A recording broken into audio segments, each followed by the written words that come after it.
Pse studion njeri? Në një periudhë të jetës së vet, secili mundohet me mësu, me studiu, me fitu aftësi për me mujt me vazhdu jetën, me pas mirëqenie. Ideja është me pas një punë të mirë, mundësisht sa më të lehtë, përmes të cilës fiton sa më shumë. Masanej, si shkon keq me shku najherë ndeti, në skijem, pse jo edhe vizit në për vende ndryshme të botës.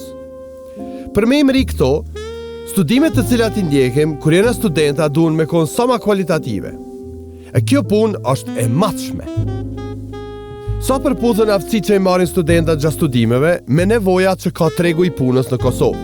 Kjo është çështja. Orka ka zhvillu një studim pak më ndryshe se studimet që janë bërë deri tash lidhur me këtë pyetje.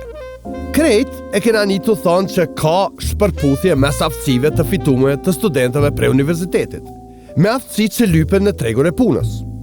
Ama Orka, duke qenë organizat më e thellume në arsimin e lartë, që është përgjegjësi kryesor për këtë punë, e ka pa këtë problem prej një lupe tjetër, që ekonomistat zakonisht nuk e shohin. Si fillim, na duhet me pa qysh vjen deri te përgatitja një studenti me aftësi për punë. Kretja nis me taksa paguesin, kling kling. Taksa paguesi e çon fëmijën e vet në universitet. Taksa paguesi e financon buxhetin e universitetit publik. Taksa paguesi e financon çdo aktivitet të qeverisë, përfshi edhe Ministrinë e Arsimit. Taksa paguesi e financon aktivitetin e institucioneve tjera po ashtu, si Agjencia për Akreditim. Taksa paguesi është mbreti. Ama, mbreti e ka një problem. Fëmija e tij, kur po del prej këtij sistemi arsimor, nuk po din me punu. Nuk po din me u gjin hapsin. I pajisën me diplom, por pa dije. Tregu i punës po e refuzon, po e pagun pak, po e kestrajton. Edhe ky po ksyr me ik prej Kosovës. E nëse kështu fillon me menu shumica, për pak vjet, ky vend shprazët dhe bëhet i pajetueshëm. Ministria e Arsimit si përfaqësuese e qeverisë ishte dashur me pas një plan shtetnor për zhvillimin strategjik të vendit. Për shembull, bashkë me Ministrinë e Zhvillimit Ekonomik, Ministrinë e Ekonomisë dhe Financave, ishin dashur me ardhur me një ide të tipit: në 20 vjetët e ardhshme, Kosova ka me eksportu programera. Me këtë rast, Agjencia e Kosovës për Akreditim ishte dashur me thonë: boll më aplikut me programe juridiko-ekonomike. Tash e tutje kuota më së shumti ka me pas në programet e kompjuterikës. Ndërkohë, ishte dashur me mbikëqyr cilësinë e aplikimeve në mënyrë shumë rigoroze. Universitetet publike ishin dashur me i fërku durt edhe me thonë që tash na ju kallzojna juve. Me porosit laboratorët e kompjuterikës, me bo marrëveshje me universitetet botnore, me pru staf akademik të kualifikum edhe me hartu programe bashkohore me qëllim që me i tërheq studentat më të mirë të vendit drejt programeve të veta. Bizneset ishin dashur me thonë: kadal veç pak, se ky sen na konvenon neve. Mujna me i pagu programerat e këtuit me paga të majme. Me shit produkte në krejt dyjen. Kështu që, a bën me na kallzu neve ju në universitet çka mujna me bo na për me rrit cilësinë e këtyne programeve. Dhe kësaj Kosova, nga një vend ku plot kçyrin me ik prej saj, kish me u bo vendi ku shumica e projekton të ardhmen e vet. Po çka ndodh sot? Strategji zhvillimore të deri tanishme në Kosovë nuk kanë vizion të qartë e konkret për zhvillimin e vendit. Si rrjedhoi, Agjencia për Akreditim nuk mundet me prodhu politika të detajume për nxitjen e programe specifike, ndërkohë që mundohet me rujt cilësinë optimale për këto programe ekzistuese. Universitetet publike hala aplikojnë me juridik, ekonomik dhe fusha tjera që zën numrin më të madh të studentëve të tyre. Bizneset janë komplet jashtë arsimit të lartë, tu anku që s'po ka punëtor të hajrit për punët që i ofrojnë ata. Më e forta është që studentët dhe profesorat menojnë që janë to e kallë, ndërkohë që bizneset kallëzojnë që shumë studentat që vinë të ta për punë nuk i din as elementaret.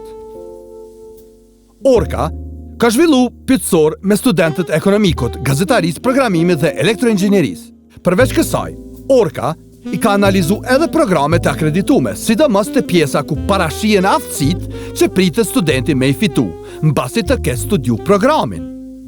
Orka i ka vetë profesorat se çka mendojnë ata, apo ua përcjellin mirë dijen me qëllim që me i fitu aftësitë e parapame në programe të akreditume, si dhe a i ka vetë bizneset apo i kanë studentat aftësitë e parapame në program. Në një vend ku 76% të nxënësve 15 vjeçar nuk dinë me lexu, sipas rezultateve të PISA-s, pra konsiderohen analfabet funksional. Shumica dërmuese studentëve kur vjen puna te ku e kanë pas burimin e informacionit për programin që kanë vendosur me studiu, kanë thënë familja. Imagjinoni sa të informume janë familjet kosovare për atë se çka duhet me studiu fëmijët e tyne.